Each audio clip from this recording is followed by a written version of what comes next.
सभी को जय श्री कृष्ण, जय श्री राधे, जय श्रीमन नारायण। मैं आचार्य राहुल देवभूमि उत्तराखंड से आप सभी के मंगल की कामना करता हूँ। आशा करता हूँ आप सब स्वस्थ होंगे, आनंद में होंगे। ठाकुर जी से मेरी यही प्रार्थना है। सज्जनों, आज की वीडियो, आज का कार्यक्रम बहुत ही खास होने वाला है उन सभी दर्शकों के लिए, सभी लोगों के लिए जिनकी मेष राशि है। आज की वीडियो मेष राशि वालों के लिए इसलिए भी इतनी खास है क्योंकि आज की वीडियो में हम बात करने वाले हैं मासिक राशि फल के बारे में, जो कि आने वाला मई का महीना किस प्रकार का परिवर्तन लेके आने वाला है मेष राशि वालों के लिए, क्योंकि शनि की 7.5 भी प्रारंभ हो गई है। ग्रहों का परिवर्तन विशेष रूप से मई में बहुत बड़ा परिवर्तन लेके आएगा मेष राशि वालों के जीवन में, क्योंकि बहुत ही बड़े और बहुत ही पावरफुल ग्रहों का परिवर्तन मई में आपको दिखेगा। तो किस प्रकार का परिवर्तन रहने वाला है और गोचरीय ग्रहों के अकॉर्डिंग भी जानेंगे, क्योंकि गोचर ग्रह भी किस प्रकार से प्रभाव डाल रहे हैं। मेष राशि वालों के जीवन में परिवर्तन देखने को यहाँ बहुत बड़ा उनको मिलेगा, तो इसके विषय में हम बात करने वाले हैं। तो आपका चार्ट आगे लगाए। सबसे पहले हम चार्ट को देखेंगे और सबसे पहले जानेंगे कि गोचरीय ग्रह किस प्रकार से बैठे हैं, इसको हम समझ लेते हैं। तो सबसे पहले आपका चार्ट लगाए, मेष राशि चार्ट की ओर देखिए आपके लग्न में ही सूर्य विराजमान है। लग्न में सूर्य बैठे हुए हैं उच्च के।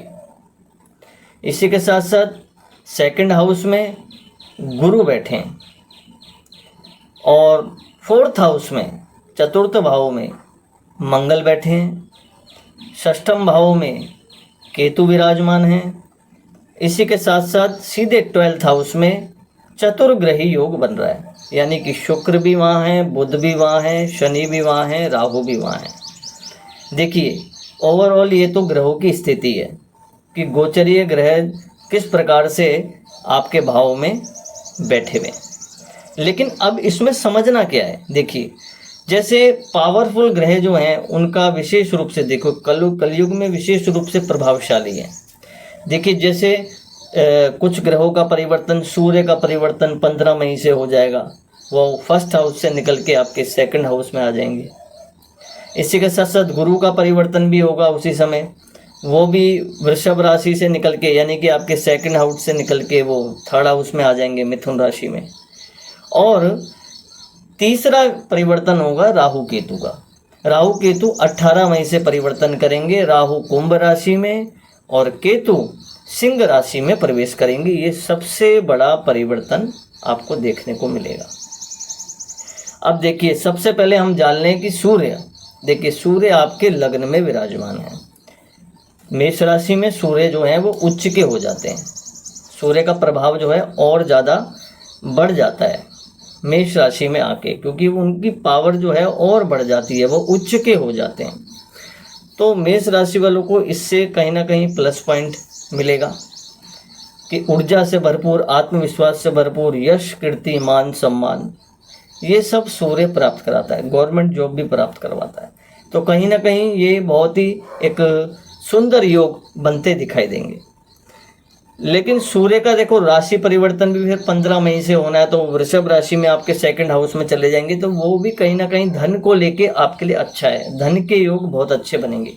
लेकिन वर्तमान में गोचरीय ग्रहों के अकॉर्डिंग सूर्य आपके लग्न में बैठे हैं, आत्मविश्वास से भरपूर, ऊर्जा से भरपूर, मानसिक शांति, क्योंकि शनि की 7.5 जब से शुरू हुई है तब से मेष राशि को मानसिक तनाव, स्ट्रेस, कई लोगों की नौकरी छूट रही है, कई लोगों को अपनी नौकरी चेंज करनी पड़ रही है।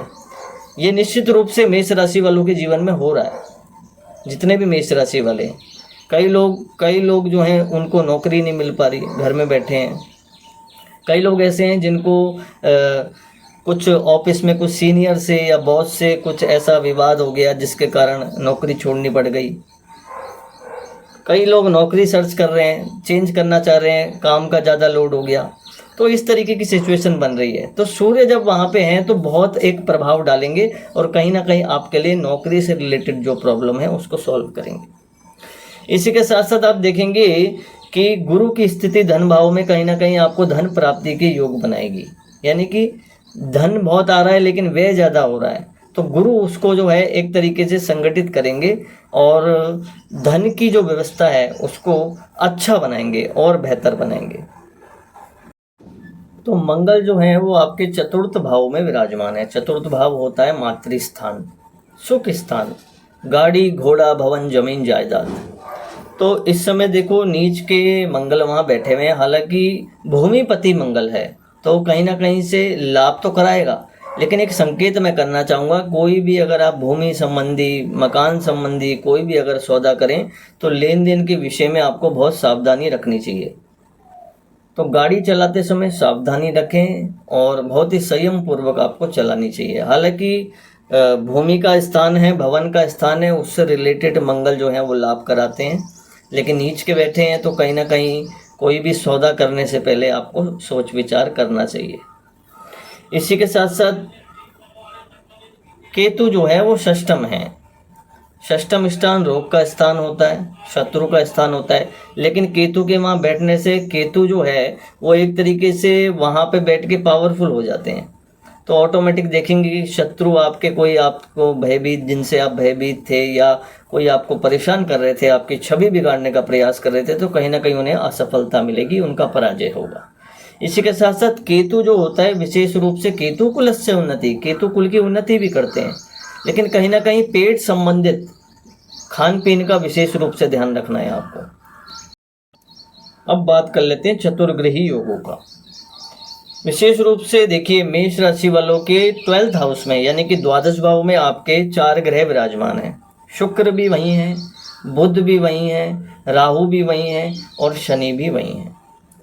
तो कहीं ना कहीं आप देखेंगे कि बहुत बड़ा एक परिवर्तन, देखिए विदेशी संपर्क अच्छा होगा। कहीं ना कहीं जो लोग विदेश से कनेक्ट होना चाह रहे हैं या विदेशी संपर्क से जुड़ना चाह रहे हैं उनके लिए कहीं ना कहीं ये गुड अपॉर्चुनिटी है, क्योंकि कहीं ना कहीं देखिए चतुर्ग्रही शुक्र, ज्योतिष शास्त्र कहते हैं कि शुक्र द्वादश भाव में जाके अच्छा फल देते हैं, यानी कि 12 भाव में यानी 12वें भाव में शुक्र जब बैठते हैं तो बाहरी संपर्कों से विशेष रूप से लाभ कराते हैं, विदेश से भी कराते हैं लाभ। विदेश आवागमन हो सकता है, वो किसी से भी रिलेटेड हो सकता है, व्यापार से रिलेटेड हो सकता है, वो शिक्षा से रिलेटेड हो सकता है, वो सुंदरता से रिलेटेड हो सकता है, जो भी आपका वर्क है, वो ज्ञान से रिलेटेड हो सकता है, शिक्षा से रिलेटेड हो सकता है, या फिर बिजनेस से रिलेटेड हो सकता है। तो ये सब फायदे जो हैं ये द्वादश भाव में देखे जाते हैं, और विशेष रूप से द्वादश यानी कि 12वां भाव यानी मीन राशि में शुक्र वैसे भी उच्च के हो जाते हैं। तो यानी कि एक बहुत अच्छा संबंध, विदेशों से जुड़ना और लाभ होना, एक अच्छी लाइफ, एक अच्छी उन्नति, ये सब मैं इसलिए बता रहा हूँ क्योंकि शनि की 7.5 भी प्रारंभ हो रखी है। तो सपोर्ट, कहीं ना कहीं से सपोर्ट मिल रहा है कुछ ग्रहों का, यानी कि वो ग्रह बहुत अच्छे साबित होंगे आपके लिए। विशेष रूप से आप नौकरी में देखेंगे, नौकरी में कोई अड़चन आ रही थी तो उसमें आपको विशेष रूप से कहीं ना कहीं आपको गुड अपॉर्चुनिटी ज़रूर मिलेगी, सफलता मिल जाएगी आपको, क्योंकि ग्रहों की स्थिति जो है बहुत ही आपके पक्ष में है।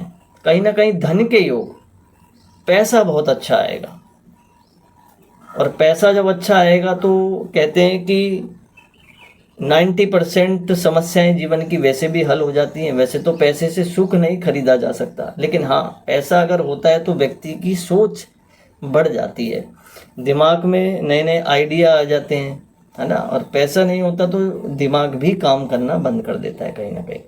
तो मेष राशि वालों के लिए कहीं ना कहीं धन से रिलेटेड तो बहुत अच्छा संपर्क बन रहा है। क्यों, ये बात मैं इसलिए भी कह रहा हूँ क्योंकि देखिए एक तो 2nd हाउस में गुरु का बैठना और 12th हाउस में शुक्र का उच्च का होना, तो कहीं ना कहीं शुक्र जो है वो द्वितीय शो के 12th में बैठ गए हैं। तो यानी कि धन का लाभ, बाहरी क्षेत्रों से विशेष रूप से लाभ, पैसा मिलना, यानी कि बाहर से पैसा मिलना, बाहरी क्षेत्रों से, दूसरों के संपर्क से कोई ना कोई व्यक्ति संपर्क में आ सकता है जिससे बहुत लाभ हो जाए। वो व्यापार में भी हो सकता है, वो शिक्षा, नौकरी, हर क्षेत्र में हो सकता है। तो कुल मिला के बहुत अच्छे योग बन रहे हैं। अंतिम में उपाय की हम बात कर लेते हैं। देखिए क्योंकि उपाय करना परम आवश्यक है, केवल 2 उपाय मेष राशि वालों को करने चाहिए। पहला तो प्रतिदिन भगवान शिव को जल अर्पित करना चाहिए रोज रूटीन से, क्योंकि शनि की 7.5 भी शुरू हो रखी है, उससे बहुत बल मिलेगा। हनुमान चालीसा का पाठ तो अनिवार्य है, वो तो करना ही है। दूसरा उपाय होगा, शुक्रवार के दिन आप माँ भगवती जगदम्बा परम्बा को लाल पुष्प जरूर अर्पित करें। लाल पुष्प आपको अर्पित करना चाहिए विशेष रूप से। तो ये शिव शक्ति का पूजन आपके लिए बहुत ही साढ़े साती में भी और ग्रहों की विपरीत दशाओं में भी बहुत प्रभावशाली होगी।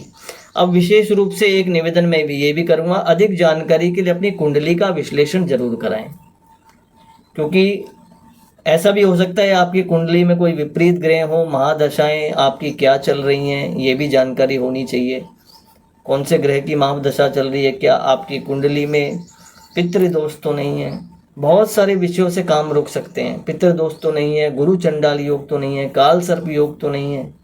तो ये बहुत सारी चीज़ें देखी जाती हैं, उसके बाद भी विचार किया जाता है। तो अधिक जानकारी के लिए आप अपनी कुंडली का विश्लेषण करा सकते हैं। नंबर आपको हमारे चैनल पे प्राप्त हो जाएगा, वीडियो के लिंक में भी प्राप्त हो जाएगा, आप ले सकते हैं और व्हाट्सएप में अपनी डिटेल छोड़ सकते हैं, अपनी कुंडली दिखा सकते हैं। तो आशा करता हूँ मेरी बात आपको समझ में आई होगी। तब तक के लिए बनी रही दोस्तों, मिलता हूँ नेक्स्ट वीडियो में। जय श्री कृष्ण, जय श्री राधे।